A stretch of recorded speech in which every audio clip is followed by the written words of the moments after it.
5-10 రూపాయలు వానికి వద్దు, వాడికి మొత్తం దేశ ప్రజల సంపద కావాలి. అప్పుడు ఇప్పుడు ఎప్పుడు అప్పుడు కూడా ప్రజల దగ్గర రాజుల కాలంలో కూడా మొత్తం సంపద ఎక్కడ ఉన్నది? రాజుల దగ్గర కూడా లేదు, మొత్తం బ్రాహ్మణ్ దగ్గరనే ఉండే. వాడిని గుళ్ళో దాచిపెట్టుకున్నాడు. నేను అబద్ధం ఆడితే ఇప్పుడు పద్మనాభ స్వామి ఆలయానికి వండి ఒక్క నేలమాలిగ ధరిస్తేనే గంత బంగారం దొరికింది. మిగతా 7 నేలమాలిగలు దొరికితే ఎంత బంగారం దొరుకుతుందో ఒక్కటిసారి ఆలోచించండి. ఇలా పురాతన శివాలయాల్లో ఎందుకు శివలింగాలు మాయమైనవి? ముస్లింలు మాయం చేయలే, హిందువులే మాయం చేసారు. ఎందుకు చేసారు? గుప్త నిధుల కోసం చేశారు. గుప్త నిధులు శివలింగం కింద ఎందుకు దాచిపెట్టాలి? అంటే దేశ సంపద బ్రాహ్మణుడు మొత్తం వాడి చేయాలి. అప్పుడు ఇప్పుడు పెట్టుకుంటాడు. అంటే మిగతా వాళ్ళని దేవుడు ఎందుకు సృష్టించిండు? ఈ బ్రాహ్మణ సేవ చేయడానికి. కాబట్టి వానికి ఈక్వల్గా రానియాడు. వస్తే వాడు ఆర్యుడు కాడు, వాడు బ్రాహ్మణుడు కాడు. వాడు ఆర్య బ్రాహ్మణుడిగా పైన ఉండాలంటే మిగతా వాళ్ళందరినీ వానికి సేవకులుగా ఉంచాలి, పేదరికంగా ఉంచాలి.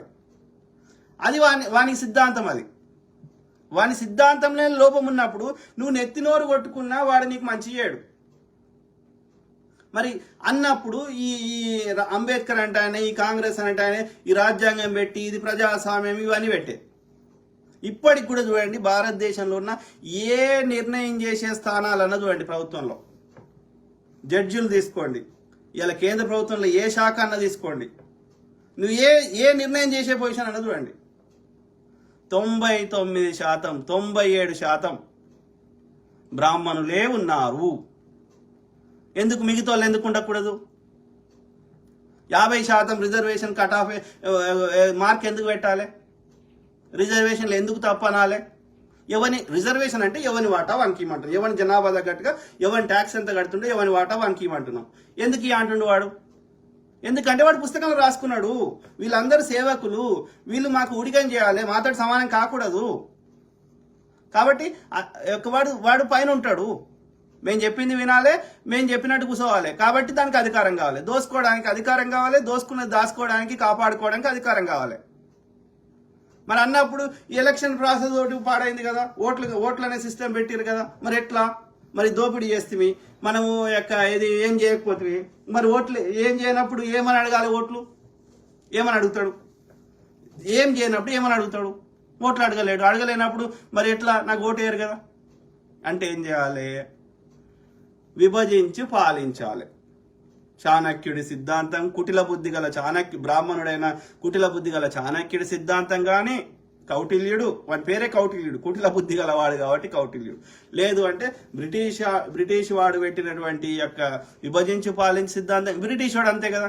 బ్రిటిష్ వాడు ఏం చేసిండు? ఎందుకు వాడు వాడికి ఒక 3000 సైన్యం ఉంది, మన దగ్గర లక్షల సైన్యం ఉన్నప్పుడు మన రాజులు ఈజీగా 3000 మందిని పారదోలగలిగినప్పుడు ఆడు వచ్చినోడు, ఒక పడవలు పట్టుకొని వచ్చినోడు మొత్తం భారతదేశాన్ని ఎట్లా పరిపాలించగలిగిండు? విభజించి పాలించాలి. వాడు దోపిడీ చేస్తాడు, మనం అన్నదమ్ములు లెక్క కలిసి ఉంటే వాడిని తన్ని ధర్మేస్తాను. కాబట్టి ఏం చేయాలి? నీ అన్నకి తమ్ముని మధ్యలో కొట్లాట పెడితే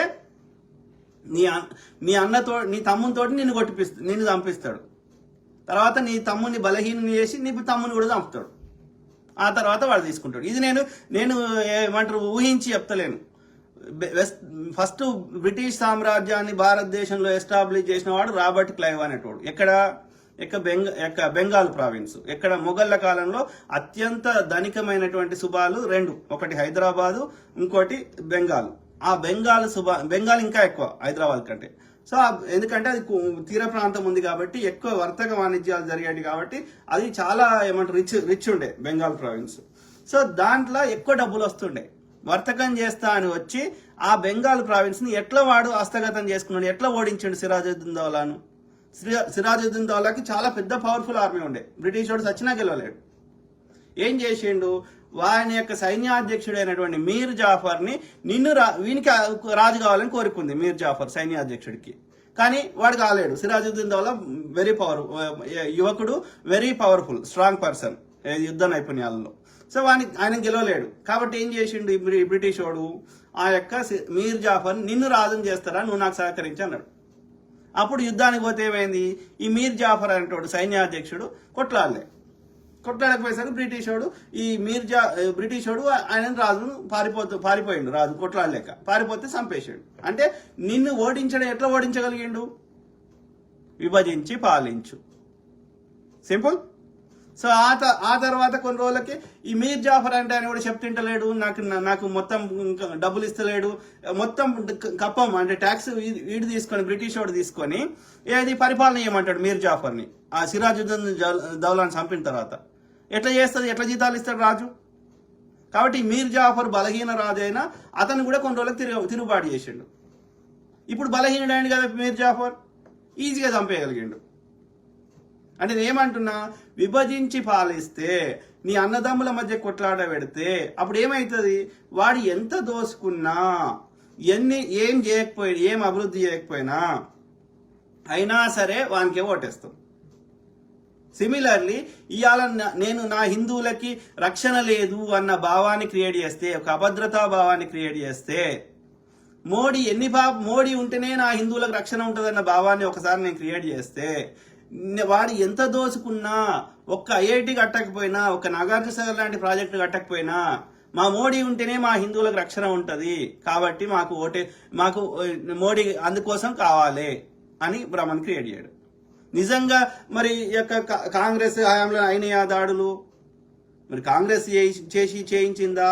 నిజంగా ముస్లింలు చేసిర్రా? చూద్దాం.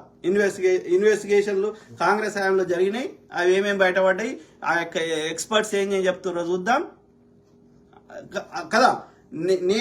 నేను రీసెర్చ్ చేసిన కాడికి కాంగ్రెస్ హయాంలో కానీ 90% భారతదేశంలో జరిగిన దాడులు బీజేపీ హయాంలో జరిగినాయి. ఒక 10% కాంగ్రెస్ హయాంలో జరిగినాయి. ఆ 10% కాంగ్రెస్ హయాంలో జరిగినాయి కానీ, ఈ 90% బీజేపీ హయాంలో జరిగినాయి కానీ, బీజేపీ వాళ్ళే ఈ బ్రాహ్మణులే చేయించారు.